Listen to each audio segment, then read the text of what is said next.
राधे राधे दोस्तों, MD teaching exam target पर आपका स्वागत है। आओ हम सब मिलकर अपनी मंजिल को प्राप्त करें। आज का जो टॉपिक है अपना लर्निंग करो अधिगम वक्र। ये जो टॉपिक है इसको हम डिस्कस करेंगे। तो क्या होता है इसमें, लर्निंग करो क्या होता है, अधिगम वक्र जो है वो क्या होता है, ये कहें लर्निंग जो है वो किस टाइप से आपकी की जाती है। तो अभ्यास के द्वारा सीखने की गति, अभ्यास के द्वारा जो सीखने की गति है आपकी, उन्नति या प्रगति की मात्रा को दिखाने वाली रेखा अधिगम वक्र कहलाती है। मतलब अभ्यास के द्वारा जो चीजें आप सीखते हो उसको दिखाने की गति, उन्नति, प्रगति किस टाइप की है आपकी, कितनी गति से आप पढ़ रहे हो, कितना अभ्यास आप कर रहे हो, तो वो आपका क्या होता है, अधिगम रेखा। जिस रेखा से आपका ये दिखाया जाता है उसी को आपका क्या कहा जाता है, अधिगम वक्र। तो ये जो आपका अधिगम वक्र है या टाइप्स ऑफ लर्निंग करो जो है वो कितने प्रकार का होता है। टाइप्स ऑफ लर्निंग जो है अधिगम वक्र आपका 4 टाइप्स का होता है। फर्स्ट जो आपका क्या होता है, इक्वल रिटर्न से लर्निंग करो। इक्वल रिटर्न से लर्निंग करो, जैसे इसके नाम से ही पता चलता है, इक्वल रिटर्न से लर्निंग करो। जितना हम प्रयास करते हैं उसी के अकॉर्डिंग आपका आउटपुट आता है। तो देखो, समान निष्पादन अधिगम वक्र, इसके जो नेम है आपके इंग्लिश में देखेंगे तो यही आएगा, इक्वल रिटर्न लर्निंग करो, लेकिन हिंदी में समान निष्पादन अधिगम वक्र, सरल रेखीय अधिगम वक्र या शून्य त्वरण भी आपको देखने को मिल सकता है।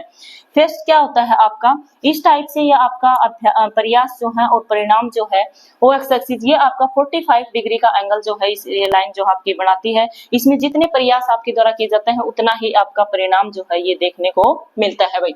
तो इसमें क्या होता है, इक्वल रिटर्न लर्निंग करो, इस टाइप का जो आपका ये वक्र बनता है।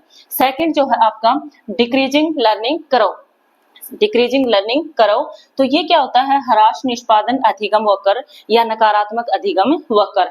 जैसे आरंभ में प्रयास जो है वो हम तेज गति से स्टार्ट करते हैं। अब जैसे पढ़ने के लिए कोई प्लान करते हैं हम कि अब ये पेपर है और अब इसके लिए हमें 2 महीने के लिए, 4 महीने के लिए, 6 महीने के लिए तैयारी जो हमें करनी है या 1 साल के लिए तैयारी करनी, तो स्टार्टिंग में जो हम बहुत ज्यादा यूं स्पीडली, जब कईयों की अपनी अपनी हैबिट होती है, जो स्टार्टिंग में जो है उसका जो सिलेबस वगैरह जो हो लेकर काफी स्टार्टिंग फर्स्ट डे पढ़ेंगे तो खूब मेहनतें करते हैं, खूब पढ़ना स्टार्ट करते हैं, 2-3 घंटे कंटिन्यू पढ़ते हैं। तो उसमें क्या होता है, आरंभ में प्रयास की गति जो है वो तेज होती है, बाद में कम होती जाती है। स्टार्टिंग जब करते हैं तो अभ्यास की गति जो है वो बहुत ज्यादा तेज होती है, प्रयास की गति जो है वो बहुत ज्यादा तेज होती है, और बाद में धीरे धीरे क्या हो जाती है, कम हो जाती है। जैसे इसके आपके करो जो है इस टाइप से होता है, स्टार्टिंग में तेज गति से आपका इंक्रीजिंग होता है, लेकिन एक लेवल आता है उसके बाद ये डिक्लाइन करना स्टार्ट कर देता है। तो ये आपका जो है उल्टे यू आकार का होता है भाई। ये जो आपका डिक्रीजिंग लर्निंग करो जो है वो उल्टे यू आकार का वक्र जो आपका होता है। थर्ड जो है आपका इंक्रीजिंग लर्निंग करो। इंक्रीजिंग लर्निंग करो जो है वर्तमान निष्पादन अधिगम वक्र, या ये कहें सकारात्मक अधिगम वक्र, या इसको यू शेप्ड करो भी आप कह सकते हो। तो इसमें जैसे इंक्रीजिंग लर्निंग वक्र, तो धीरे धीरे कईयों की क्या हैबिट होती है कि जैसे ही अपना सिलेबस वगैरह हम 5-6 महीने पहले तैयारी स्टार्ट करते हैं तो बेस्ट तैयारी जो है ये मानी जाती है भाई।